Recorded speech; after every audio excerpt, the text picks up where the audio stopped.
Welcome to Emotional Organization, the podcast where personal growth meets business strategy. I'm your host, Dr. Denaige and if you're here, you've probably been looking for a new way to approach your life and leadership, one that's grounded in practical, actionable advice and a deeper understanding of your emotions.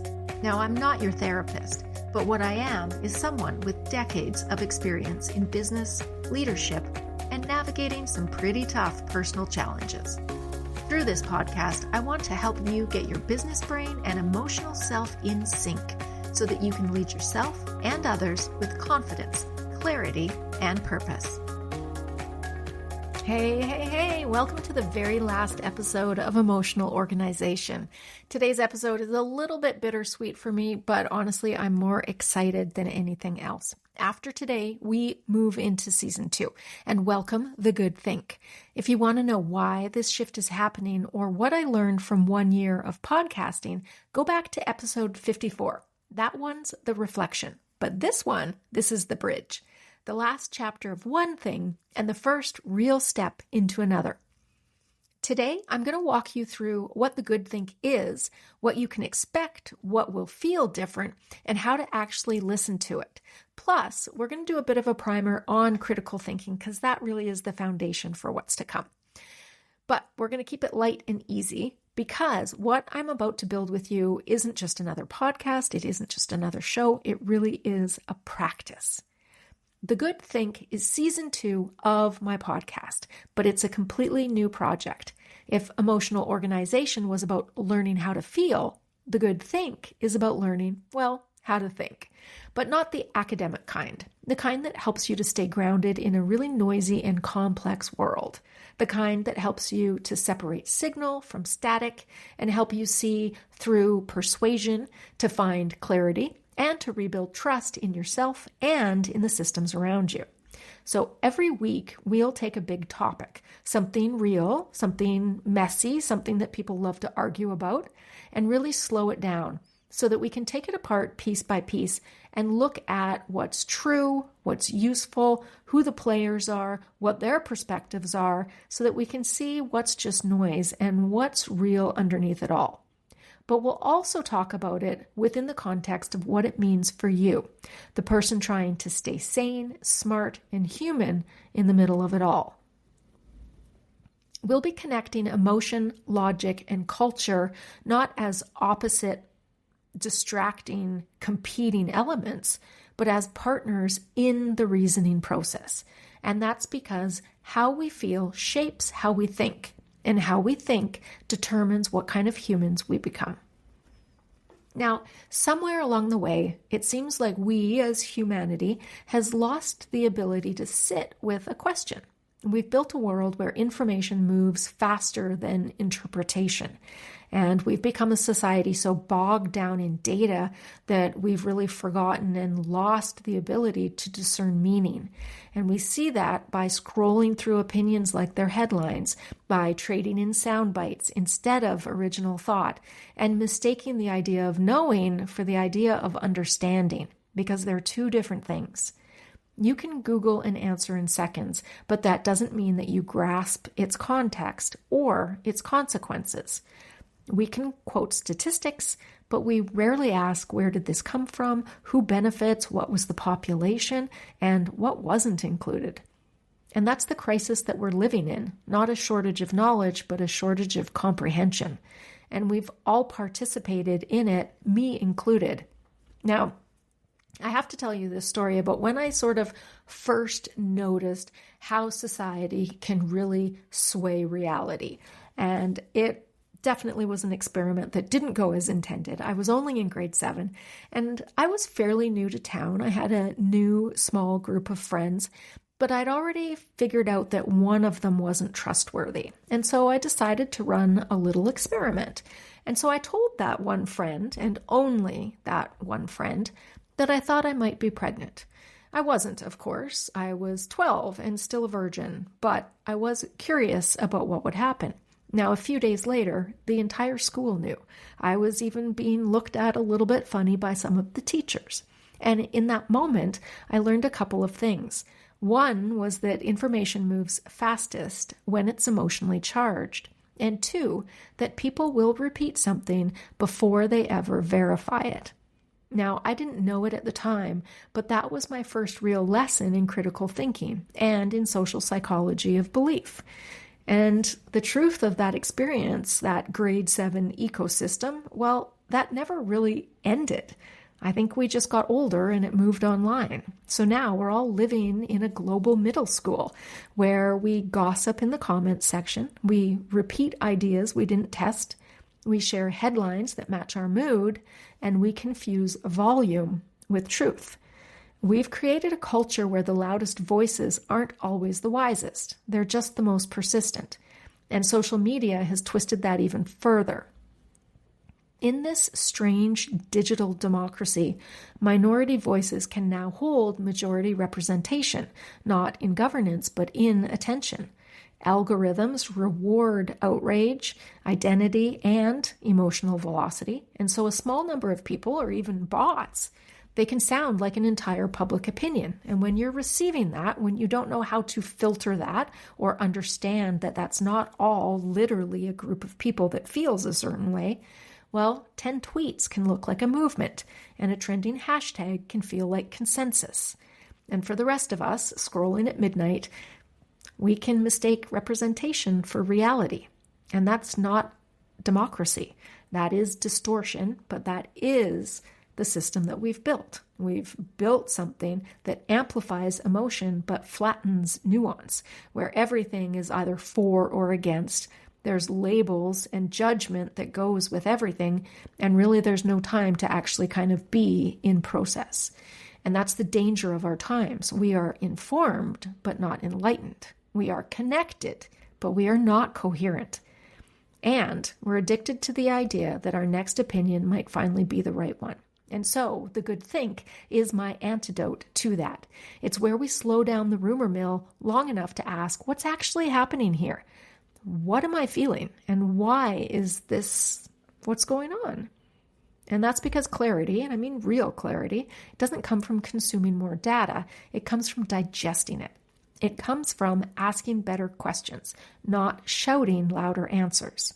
And from remembering that thinking, actual critical thinking, isn't just what happens in your head. It's what happens when you care enough to stay curious even when you get uncomfortable. And so this new version of the show is topic-driven, not template-driven.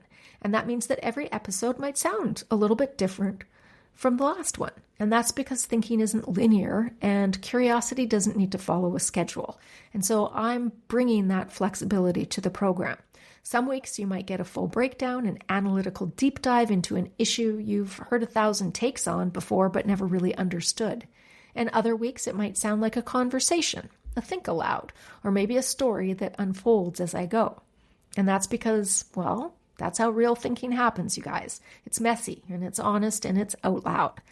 And to help you see how ideas form, I'll often argue positions that aren't my own.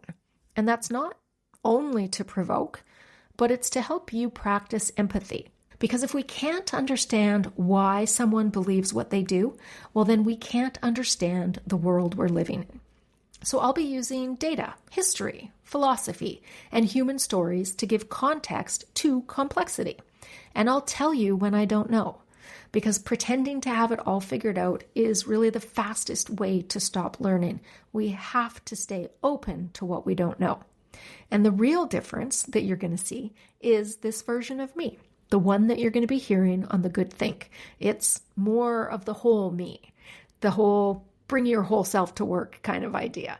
So no filters, no corporate polish, no carefully edited neutrality. You're going to be getting the woman behind the PhD, behind the projects, and behind the polite emails. The one who swears when a swear is appropriate, who laughs too loud often, and who believes that serious conversations deserve human language, not just jargon and sound bites. And so that means, yes, this show will now be marked explicit. And this isn't so that I can have gratuitous F-bombs or for shock and sport, but really just so that I can be real, that I don't have to filter myself when I'm speaking, that I don't have to do a lot of edits to get my passion out of the podcast because the purpose of the podcast is to have my passion baked in. This is going to be my space to be fully expressed. And sometimes I'm going to be saying things that would make any HR person itchy, but it is going to be an expression of my curiosity, my irreverence, and my occasionally inappropriate but always sincere outlook. I don't want to sound like a textbook, but I do want to sound like a person thinking her way through the world, one that is imperfect and honest and human all the time.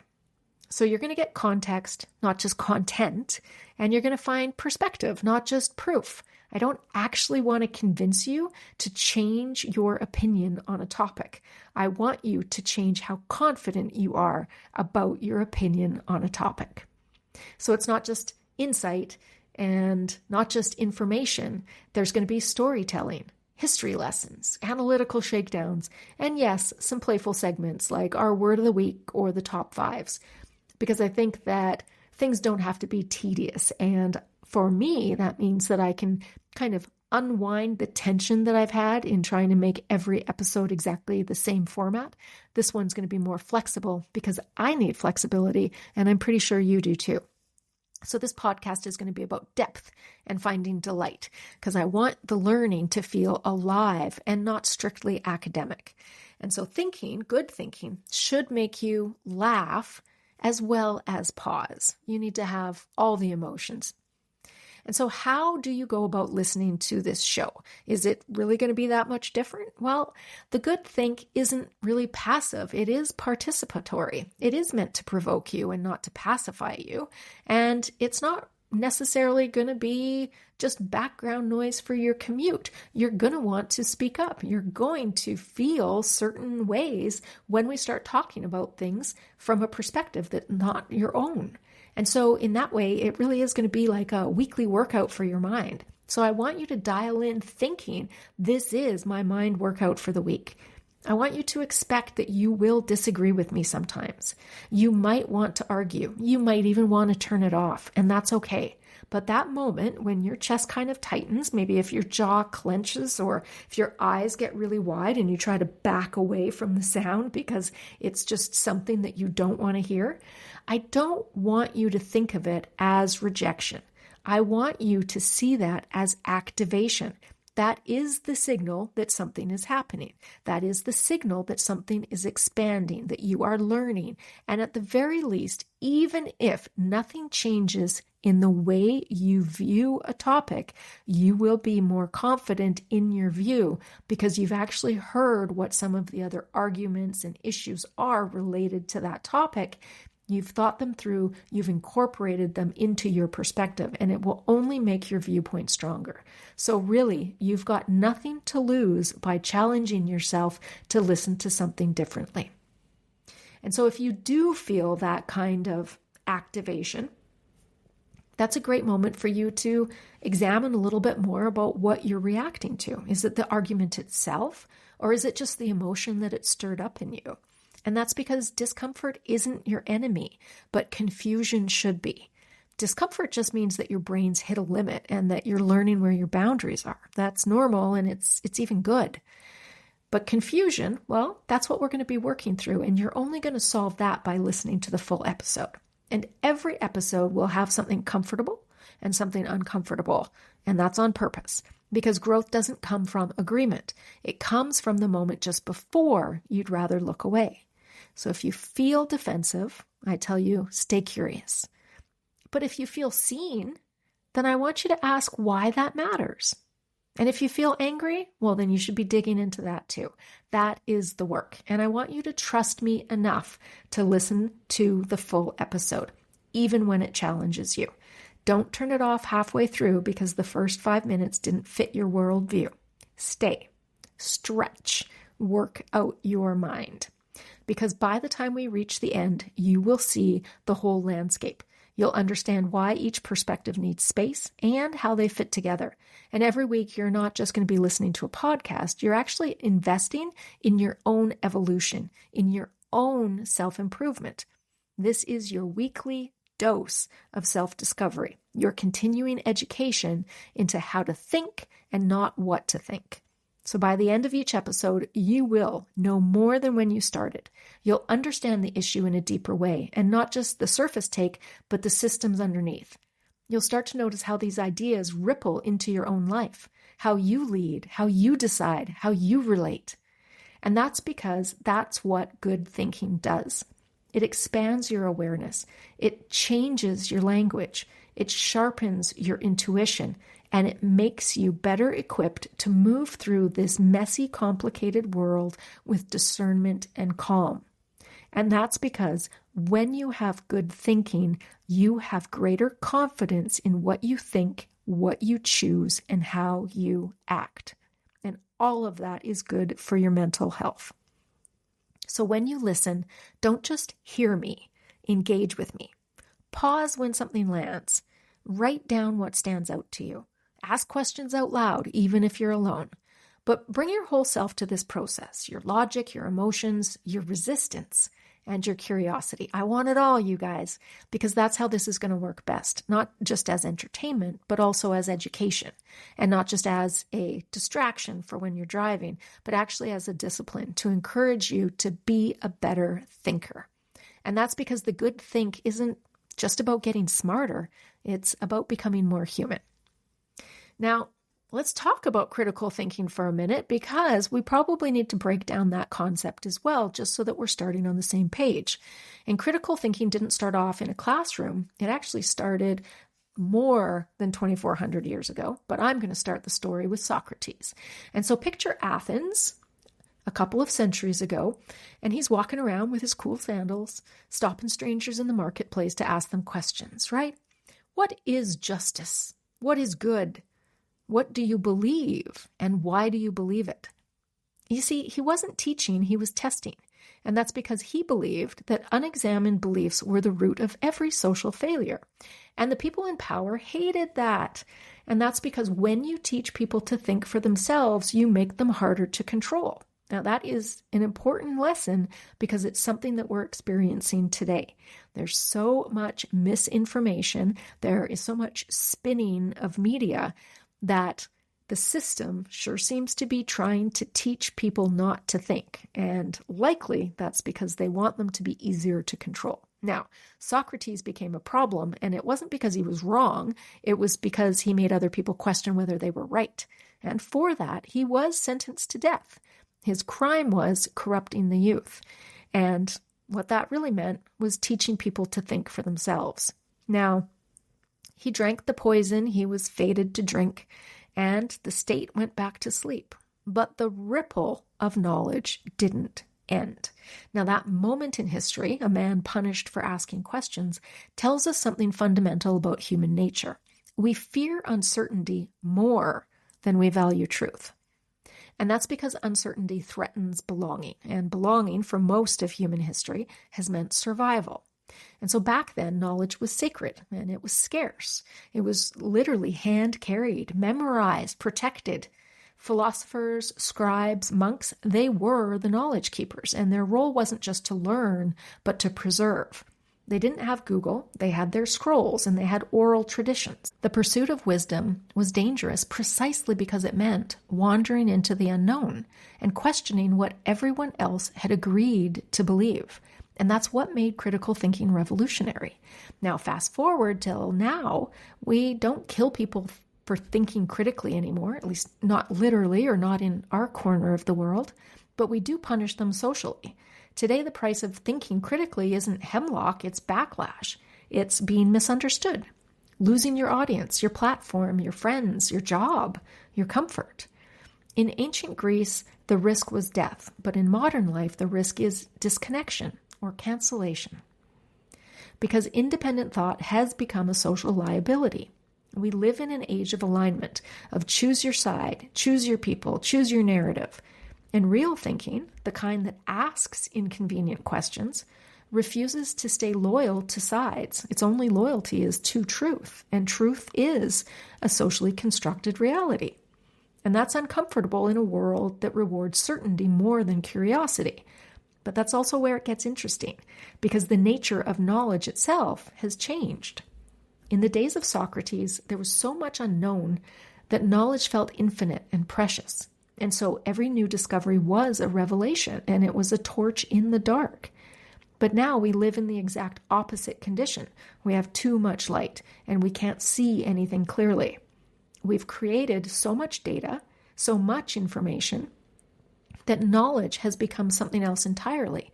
Accessible, yes, but also unstable. We used to guard knowledge, and now we broadcast it.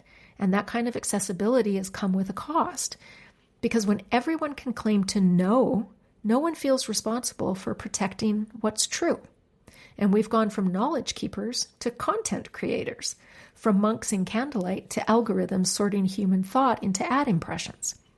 And yet, as AI begins to hold, process, and remix more of that knowledge than any one human could, we're right back into a new version of that same ancient paradox. We're afraid again, not of ignorance this time, but of irrelevance.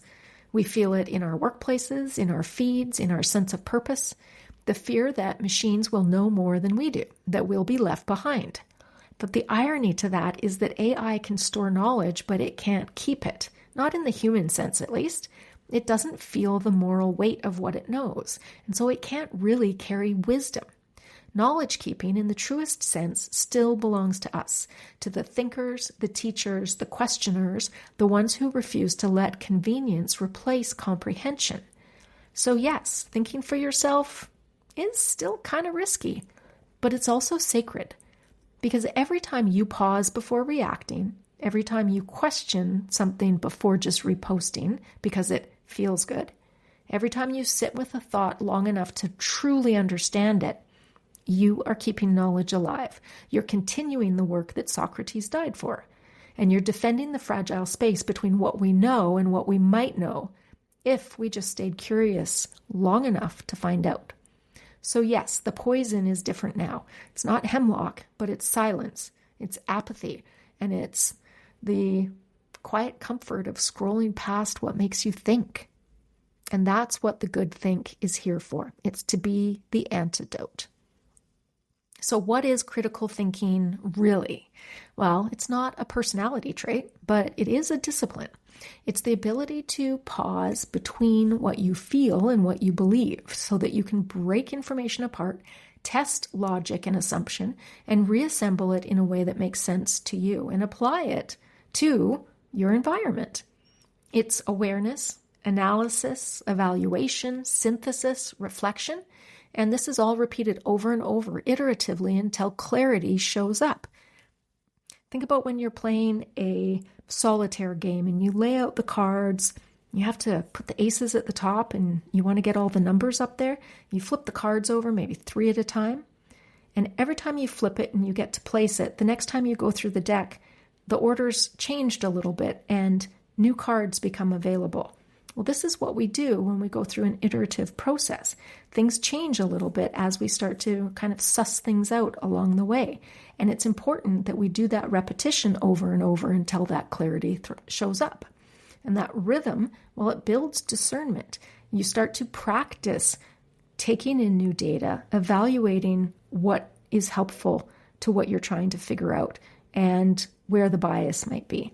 You know, just because you brought up a 6 of hearts and you've got 2 places to put it, well, which is going to be the better spot? Only through practice, only through experiencing outcome do you actually learn that. And so repetition helps us to develop a practice and to develop skills. And it's that skill that's going to keep you from parroting the next viral thought that comes across your feed. Discernment helps you to tell the difference between a message that just moves you, one that stirs something in you, and one that manipulates you. And it helps you to identify bias and blind spots and the BS in others, but also within yourself. And it separates the thinkers from the reactors. So critical thinking isn't strictly intelligence. It is integrity. It's how you decide what deserves your attention, what earns your trust, and what aligns with your ethics. And critical thinking is also a pathway to confidence, because when you practice critical thinking, you are better able to take in data, to analyze your risks, to discern what is most meaningful for you, and to make choices that you can be confident about. So when you start to think critically, your confidence improves, your agency, the way that you have authority over what happens to you, all of that starts to improve. And all of those things are really, really good for our mental health. So that's one of the reasons why it really matters right now is the mental health, but also because all of us are facing this new time when AI can already outthink us on speed and memory and even logic. But it can't feel the weight of a moral dilemma, and it can't hold paradox or compassion. That's human work. And the more we automate information, the more we need humans who can interpret it. Humans who can sense nuance, who can separate factually correct from morally right. Critical thinking is the last human firewall against intellectual decay. It's what keeps knowledge from becoming propaganda. And it's a leadership skill. Every major collapse, whether that's political, corporate, or personal, can be traced back to a failure of thought. People stopped asking questions. People stopped questioning their assumptions. Critical thinking helps keep you credible, employable, trustworthy, and sane. It's what keeps your humanity from being replaced by efficiency. And that's because you can't outsource ethics. You can't automate integrity. And that's what the good think is here to protect. So here's what's next. Next week, we're going to be launching season 2, and we're going to kick off with the first episode called The Patriarchy Problem. We're going to take it apart like a system, not to win, but to understand. And we're going to look at power flows, how narratives keep it alive, and what's misunderstood on both sides. It's definitely going to be uncomfortable. It's definitely going to be challenging. It's definitely going to make you laugh, and it's all going to be worth it. And that's because the good think isn't about me telling you what to think. I don't want to change your mind. I want you to be more confident in what you think. And so together, we're going to practice how to see. And so this is it, the end of emotional organization and the beginning of the good think. So if you're ready to explore what matters, come with me. Bring your curiosity, your skepticism, your contradictions. I want it all. And we're going to make sense of it together. I'm Dr. Denaige McDonnell. Thanks for listening to this last episode of Emotional Organization. I hope you join me next week as we kick off the good think, the patriarchy problem. But until then, keep those emotions working for you.